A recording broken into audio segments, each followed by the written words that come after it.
So you're telling me that Ottawa's a playoff team Yep, that's right. and they were rested at home, Yeah, and the Avs were on a Sega Baba correct. that included travel. Sure did. And Ottawa is the one that had 16 shots, Yep, and the Avs had 32. yep.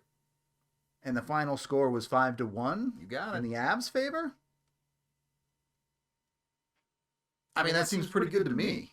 Avs win 5-1 over the Ottawa Senators. The Senators weren't any good in this game. I'm not going to try and pretend like they were. I don't know how much worse they can honestly play than that. Ullmark was awful in net. Ottawa just didn't generate anything except for in the first 5 minutes of the game. Ottawa actually had the first 5 shots on goal in this game, and were at one point outshooting the Avs 7-1. The Avs weathered that storm because of Scott Wedgwood. Wedgwood played great through the first 6 or 7 minutes of this game, keeping Ottawa out, and that allowed this game to tumble into what was an Avalanche domination.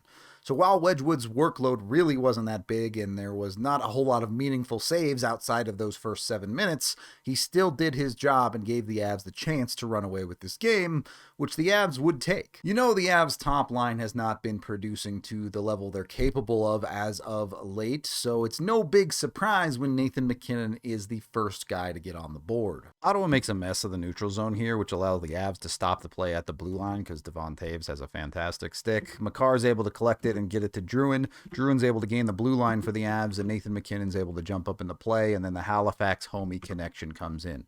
Druin does a great job slashing across the middle of the ice. If you want to drag players with you, this is what you do. And it's hard. You often have to go through a player to do this, but I guarantee you, you will drag multiple players to you when you do this. This leaves just enough room to set up the lane for Nathan MacKinnon, and MacKinnon is good enough to protect the puck as he drives in to get a shot off. It's not a great shot, but when you get a shot off, sometimes you score. So like I said, Ullmark not playing a very good game, but still, Nathan MacKinnon's gonna break out eventually. I say that as if he hasn't been producing at a point per game. It's just, that is below the bar for Nathan MacKinnon. He's that good. It is interesting, though, that the Avs did jumble those lines. The other night, they did the weird things with their centers. They went back to Brock Nelson as 2C, but they've switched up the wingers with Jonathan Druin and Val Nichushkin playing on that top line with MacKinnon, and you put Arturi Lehkonen and Martin Necas down with Nelson. And let me tell you, it worked. MacKinnon scored that goal, and the Avs really never looked back in this game. They just completely took over for the entirety of it from there. There really wasn't even much of a letdown in play from that point on for the Avs until the game was out of hand and both teams were hardly trying in the third period. But maybe the most important thing out of this game is Brock Nelson finally found his scoring touch with the Avs. The Avs went out and got him to be a goal-scoring 2C, and that's what he does basically less than 2 minutes after MacKinnon gets the Avs on the board. If you want the perfect clip of how the Avalanche play defense and break out the puck, this is it. Step 1, force the other team to dump the puck in at the blue line. Step 2, go in and win a battle for the puck deep in your own zone. Malinsky able to get in here. It's more of a whiff from Ottawa. All right, fair enough. But the Avs defensemen are there and able to capitalize, able to get this puck, and it's immediately the other direction. Lindgren leaves it up the ice, and the Avs are cooking as Necas is able to pick this up on the wing and hit his defenseman. You better be able to skate if you're an Avalanche defenseman. It's one end to the other. Malinsky jumping back up in the play, beating the man he was defending up the ice, which allows him to break this out with his legs. He's able to get all the way in and create essentially, we'll call it a 3-on-3. Fair enough, right?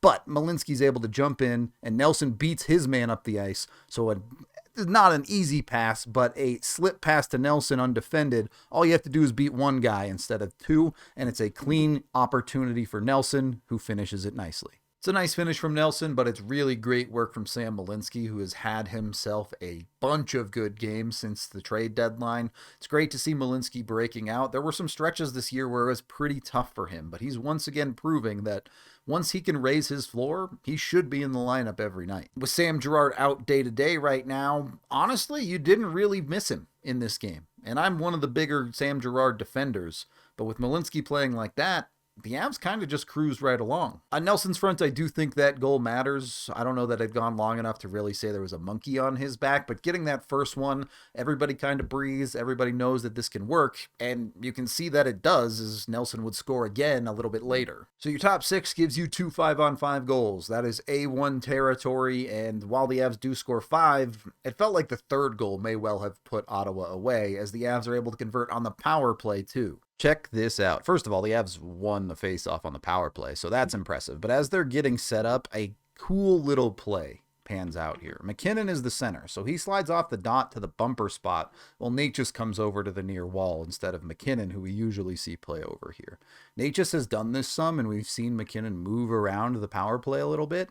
This time it works out perfectly. As MacKinnon sets up in the bumper, he's Nathan MacKinnon. People know who he is. People have to respect that guy in the middle of the ice. He's the top leading point getter in the NHL. You can't just leave him there. And because it's Nathan MacKinnon in the middle, that means there's way less pressure on Cale Makar up top. You also have Nate just playing in deep on this side as well, so that also drags Ottawa's defense on the penalty kill down.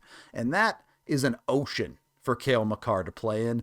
MacKinnon recognizes it. He simply slides out of Cale Makar's way, and Makar says, cool, I'll use all this space, and then I'll be better than everybody else. Look, the Avs have a lot of threats on the power play, but if you're going to give Cale Makar the middle of the ice to just step into, you're going to get what you deserve. Cale, by the way, his 26th goal of the season. There's a very real possibility that he gets to 30. He just needs 4 goals in 12 games. That's 1 every 3 games for the rest of the season. And he would be the first defenseman in 15 years to hit that mark. Would be awfully impressive for a guy trying to win a Norris. Just in case that wasn't enough, the third line shows up for the Avs too, and all of a sudden you're getting scoring from everywhere. When you're a depth forward, it don't gotta be pretty, you just gotta do the right things. Doing the right things includes Charlie Coyle winning a faceoff to get the Avs this possession. Colton doesn't overthink it. He tries to shoot a puck. It's a bad shot. It doesn't get through, but it leads to a good thing. The blocked puck comes right out to Kiviranta in front, and same thing. Simple hockey. Don't try to make this extra pass. Don't try to do something cute. Just throw the puck towards the net. Easy. I just talked about Cale on his quest for 30. There's a very real chance that Yoel Kiviranta could get to 20. Kiviranta's already having a career year in pretty much every category. And while I don't know how much of a 20% shooting percentage is sustainable for the guy, he is doing the depth scoring that the Avs need. Yes, it's been better all the way around this part of the season. Ross Colton also had a multi-point night, by the way, so he's pitching in there much better as of late, too. But it's just incredible how functional the Avs lineup looks with this fixed center spot. A lot of the wingers have suddenly become interchangeable and things just work. A lot of the depth is being a lot more dangerous, or if they're not dangerous, they're performing their role to a T. And yes, in the playoffs, in the Avs side of the bracket, the competition they're going to be facing is tougher than Ottawa, but it does go to show that the Avs are starting to separate from some of those lower-end playoff teams. The Avs cap off their scoring spree early in the second period with another power play goal, this time Brock Nelson with more of a nice little play around the net than an actual great shot. Hold on to your pants, folks. The Avs are actually using their second power play unit. Nelson, the man breaking it out and getting them all the way into the zone. Nothing fancy there, but watch what Nelson does here. He goes deep in the zone and immediately cuts to the front of the net. There is not the fancy skill there. That's just doing the hard work as the Avs get set up in the zone. Taves is going to work it across. You have Colton playing on that side. Nelson flashes out to present a passing option, but ultimately Colton decides to go towards the middle, and MacKinnon, who's found a soft spot up high against Ottawa. And dare I say it, Brock Nelson might be an honorary Finn for this play. A bit Mikko Rantanen-esque as he steps up, and it's not quite a sand wedge, but it's similar. Leckie is looking for the pass to Nelson all the way here, and Nelson with the perfect redirect action to get the Avs another goal. I mean, I don't know how much more you can ask for here. You got a 5-on-5 goal from your top line, your second line, and your third line, and then you got a power play goal from both your top unit and your second unit. That is diversified scoring in a way that, frankly, the Avs haven't really had all year. That second power play unit has been virtually non-existent for most of the season. There's really not a ton else to say about this game. The entire second half of the game was academic. Ottawa was done here and ready to go home, and the Avs were conserving their lives. One, because it was a Segababa, but two, this is a 3-4 stretch. They have to go play Montreal next. So this is a boon, not just obviously the Avs looking great against a playoff team, but it sets themselves up for success going forward into this weekend. Ottawa did score one power play goal late in the game, which you really probably shouldn't care about unless you had a lot of money on a Scott Wedgwood shutout. And the Avs cruised this one home. Yes, is Ottawa bad and is this about as good as the Avs can play? Sure. You need to find a middle ground there that is going to be more realistic, say like the way they played against Dallas the other day. But what games like this do is make other teams fear the Avs forward core. I'm not as big a believer in the Avs one-line team theory. There have been short stretches where the depth wasn't performing enough, and I've called that out this year. But I don't think they were ever truly a one-line team, at least when healthy. But now they're a genuine bona fide four-line team when healthy. All of their top three lines are extremely dangerous in the offensive zone, and your fourth line is filled with hard worker bees that you know and love. Guys like Logan O'Connor, guys like Parker Kelly on the wing, and a guy like Jack Drury in the middle. They're not going to score a ton, but they're able to score enough, and more importantly, they completely smother you on the defensive side. This is a team that is built to win. It feels great. They're probably not about to go on another 9-1-1 stretch to end the season, but they're showing that they can do it against any caliber of hockey team. That's the end of this game video review. Thank you for watching. I am Rudo, and depth is deep.